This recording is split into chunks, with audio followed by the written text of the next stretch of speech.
হয়, আপোনালোকে জানে যে ভাৰত চৰকাৰে ৱাকফ সম্পত্তিৰ ওপৰত তেওঁলোকে সংশোধনী বিধেয়ক আনি সেই সম্পত্তি মুছলমানৰ হাতৰ পৰা তেওঁলোকৰ অধিকাৰ কাঢ়ি লৈ তেওঁলোকে এই সম্পত্তি বাজেয়াপ্ত কৰাৰ কাৰণে যি ধৰণৰ কুচকাৱাজ আৰম্ভ কৰিছে সংশোধনী বিধেয়কৰ জৰিয়তে সেই বিধেয়ক আমি কোনো কাৰণতে মানি নলওঁ।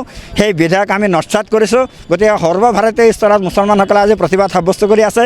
অকল মুছলমানসকলেই নহয়, বিভিন্ন জাতি জনগোষ্ঠীৰ মানুহে ইয়াৰ ওপৰত প্ৰতিবাদ সাব্যস্ত কৰিছে। গতিকে আমি অসমৰ পৰাও অসম সংখ্যালঘু সংগ্ৰাম পৰিষদে ইয়াৰ বাবে আমি তীব্ৰ প্ৰতিবাদ সাব্যস্ত কৰিছোঁ। ভাৰত চৰকাৰক আমি গৰিহণা দিছোঁ। তেওঁলোকৰ এই এমেণ্ডমেণ্ট বিলৰ কাৰণে আমি তেখেতসকলক আমি নিন্দা কৰিছোঁ।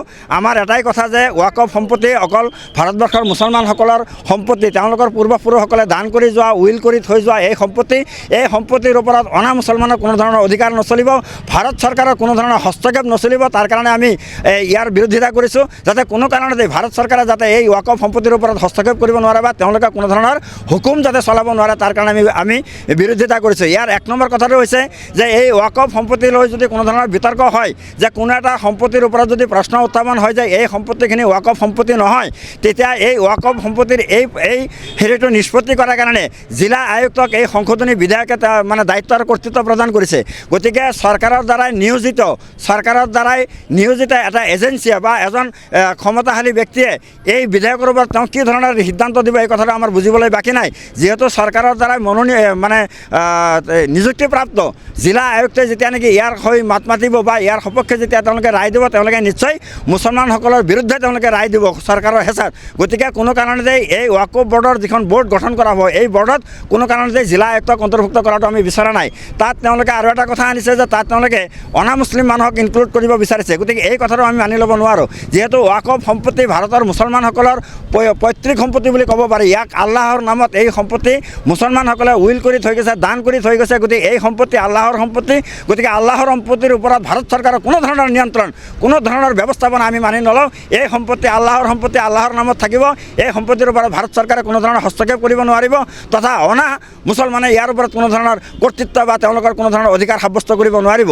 এই কথাক আমি বিৰোধিতা কৰিছোঁ। গতিকে ভাৰত চৰকাৰক আমি আহ্বান জনাইছোঁ, আমি দাবী জনাইছোঁ, তেওঁলোকে যাতে এই আমাৰ ভাৰতবৰ্ষৰ মুছলমানৰ যি প্ৰতিবাদ, সেই প্ৰতিবাদৰ প্ৰতি যাতে তেওঁলোকে সহমত পোষণ কৰি যাতে এই বিল যাতে তেওঁলোকে স্থগিত ৰাখে।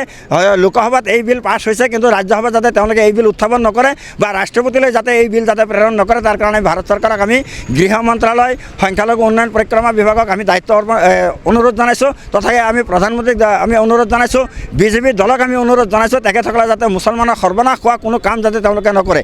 যদি তেওঁলোকে এই বিল সঁচাকৈ তেওঁলোকে যদি আইনত পৰিণত কৰে, সংশোধনী বিল, তেনেহ'লে কিন্তু ভয়াৱহ আন্দোলনৰ সন্মুখীন হ'ব লাগিব ভাৰত চৰকাৰ। গতিকে ভাৰতবৰ্ষৰ গোটেই মুছলমানসকলক আমি আহ্বান জনাইছোঁ, যিহেতু মুছলমানৰ পূৰ্বপুৰুষৰ সম্পত্তি তেওঁলোকে বাজেয়াপ্ত কৰাৰ নিচিনা এটা কাৰুকাৰ্য তেওঁলোকে আৰম্ভ কৰিছে। গতিকে ইয়াৰ বিৰুদ্ধে সৰ্বভাৰতীয় স্তৰত এটা আন্দোলন গঢ়ি তুলিব লাগে আৰু সৰ্বভাৰতীয় স্তৰত সকলো মুছলমান মাৰ বান্ধি তেওঁলোকে থিয় দিব লাগে এই বিলৰ বিৰুদ্ধে।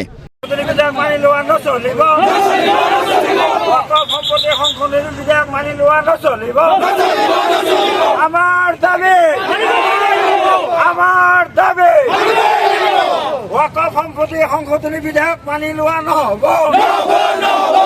ভাৰত চৰকাৰ হয়, ভাৰত চৰকাৰ হয়, বিজেপি মুৰ্দাবাদ, অমিত শ্বাহ মুৰ্দাবাদ।